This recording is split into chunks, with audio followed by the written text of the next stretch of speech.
Hey everybody, it's finally time. It is the Callus Crew Challenge Numero Dos Finals. Both of these teams featuring undefeated players being fakes for fake booty. And one of the players that we're seeing in action now, Luthier, who's played DPP twice already in this tournament for Quint and Company. This is the matchup in the finals that, at least according to predictions and consensus, which as we've seen throughout this and any other tournament that I've hosted, sometimes doesn't mean a whole lot of anything. But nevertheless, according to consensus, this is the one in the finals that is the least close. You guys expect Luthier to have a pretty big advantage in this set. And I don't know how I feel. I mean, on paper, that makes sense to me, but there's absolute incomplete information for me. Luthier, like I said, is not only undefeated, but I've also seen him play DPP as recently as this tournament, whereas I've never seen PJ play DPP, and that doesn't mean that he's bad at it, it's just I haven't seen it to confirm that he's good at it. So it's really hard to know who's going to win here, but we did surpass, thanks to your generous donations, the $900 target number that we were aiming for. I really appreciate every single donor. Like I said, I'm not keeping any of that money. I am, in fact, losing money hosting these tournaments because I pay for the logo and I don't get anything back. But that's going to mean that we're going to pay $300+ to each member of the winning team, plus, of course, the title, the role in the server that nobody will ever be able to get again. There's a lot on the line. 900+ real dollars to the winning team in Callus Crew Challenge number 2. So, this is the first set. This will not decide the entirety of the finals, but obviously, now more than ever, you want to get out to a lead. Without further ado, Fake Booty, represented by PJ, against Quint and Company, represented by Luthier. Callus Invitational coming up. About to call this Callus Invitational. Callus Crew Challenge 2 Finals. So it's Empoleon on the bottom and Jirachi on the top, and they're both content to stay in. Body Slam does find 60-40 para, but rocks get off through the para anyway, looking immediately like a stally or para spammy team for Luthier, whereas it looks like more of an offensive squad for PJ, so we'll see some contrast in this game. Blissey also establishes man, I can't narrate. It's the finals. Establishes rocks and goes to Machamp here. So I think it's actually para spam that we're looking at based on what we've seen early on here. D-Punch going to miss on the incoming Rotom, previously unrevealed. And some trickery is going to change Scarf and Lefties. However, Payback going to get him in one go, 82%. Infernape, not sure why the replay here doesn't want to cooperate. Sometimes Showdown does that, don't know why. But Grass Knot gets off, and I haven't seen that poke in a while. Cresselia, I don't think that we've seen her all tournament, and without infrequently I personally watch or narrate DPP, it's not a poke I've seen probably in a couple years, but it's got T-Wave. Celebi also may have T-Wave. There you go. Learns that in this gen, doesn't get it in Gen 3. So clearly a para spam team here. Crunch is going to kill Celebi, though, in exchange for just the para on the tar. And now the Jirachi, unsurprisingly, is going to sub up. Fish for some para flinch, which it has a very good chance to get. And then even then, it can just reestablish a sub. This is a really obnoxious set to play against on a para spam team. Oh, geez, and it's Hydro Pump, too, rather than Surf. So not only do you have to get through para flinch, but then you only have an 80-20 to hit, even then. And you have limited PP. So this is probably not a fantastic spot for PJ. He's managed to get 3 Hydro Pumps off, 2 of which have actually connected. Sub again, fishing for a miss or full para. Gonna happen eventually. There is a miss. And back to the para flinch game. There's the flinch. Empoleon without lefties will eventually go down this way. This is clearly going to go Jirachi's way. I think the best that PJ can hope for is to at least leave the Jirachi without a sub.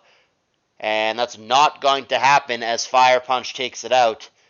So now Gyra comes in, hitting rocks. Body Slam again, immediately fishing para. Doesn't get it. Waterfall going to pop sub. See how Luthier decides to proceed. Going to try to flinch it. And will succeed. 60-40, a little better than a coin flip. Goes the way of Luthier.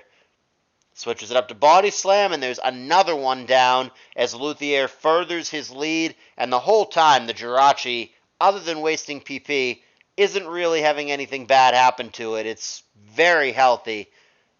Good prediction, though, for PJ. Close combat. That'll kill the Bliss in basically one shot with a little help from the sand.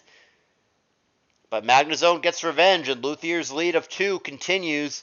Unrevealed last in the back for PJ is going to have to save the day. Paralyzed T-Tar is not going to be able to do it. Deep Punch with no guard can't miss. It's down. What is the last poke? Scizor. Going to have to get it done. Starting with a Bullet Punch, sure. Can it kill the other 3 pokes, however? Knowing that the Jirachi has Fire Punch, that might be less likely. The burn there is absolutely going to seal it.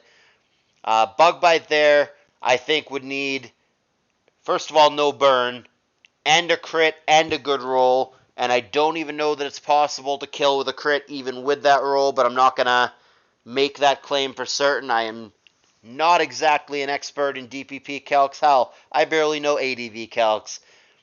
But the burn is absolutely going to seal it there if there was any chance at all, which I'm not sure that there was. Luthier was ahead for the vast majority of that game. It never really truly felt like he was behind. Going to dominate this one wire to wire, and he is up game 1 in the finals. But it's best of 3 as the entire tournament has been. So we'll move on to game 2, and I don't even have to give you guys the donation speech. What a relief. Switching sides, continuity. PJ on the bottom, Luthier on the top once again. And again, they're both going to stay in with their leads, which are Heatran and Breloom this time. Turn 1 Spore, gets there. And Focus Punch is going to do a hefty 76% as the meta comes in. Meta stays in an Earthquakes, which is clearly a prediction. Had he known that Breloom was just going to stay in and click Bullet Seed, it would have been, or Seed Bomb rather, it would have obviously just been a Boom or an Ice Punch or whatever. So an awkward turn there in which they both kind of over-predict, but Luthier actually ends up being the one losing the poke. However, I liked his position before that freeze, given the sleep and the low health on the other side, but now there's also a frozen poke. So even though Luthier is down, quote, on paper, I like his spot better at this moment. And Waterfall is going to finish off the meta. Basically anything would have at 5%. Bronzong is going to try to thaw, and it does. And it gets a crucial Trick Room off. That was huge. It could have been crit, it could have not thawed, or it could have flinched there. Instead, none of those things happen, and a very important Trick Room gets off. That changes the dynamic of the game in a huge way. Luthier is ahead 5-4, but the Trick Room absolutely changes the dynamic. And there's a bad full para for Dragonite, but because of Trick Room, it gets to act first. And he makes the correct prediction, thinking T-Tar would come back in. Superpower says no more T-Tar, but now the Trick Room has run its course. Dragonite out of the way now. Luthier knows there'll be a switch, and he goes to Rocks. Not sure if the Heatran is what he wanted to boom there. It's going to hang on with Sash.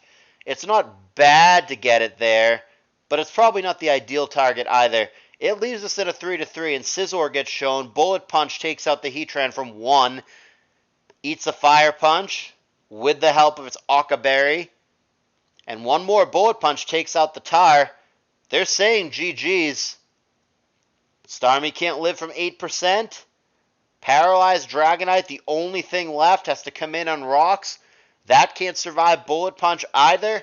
And just like that, a match win on the board for Luthier. He goes the entire tournament undefeated. 5-0, has played every round, has been the rock, has been the carry for his team, has not dropped a match, and he is now putting it in the hands of his teammates. If either Tala playing Black-White against Sabella, or Dice playing GSC against the also undefeated Fakes can win their match, then Quint and company will be the champions. Fake Booty is going to have to get both of their guys to step up and get the W if they want to be the champions. Hope you guys enjoyed this. The finals are far from over, obviously. And I will see you guys in the next video.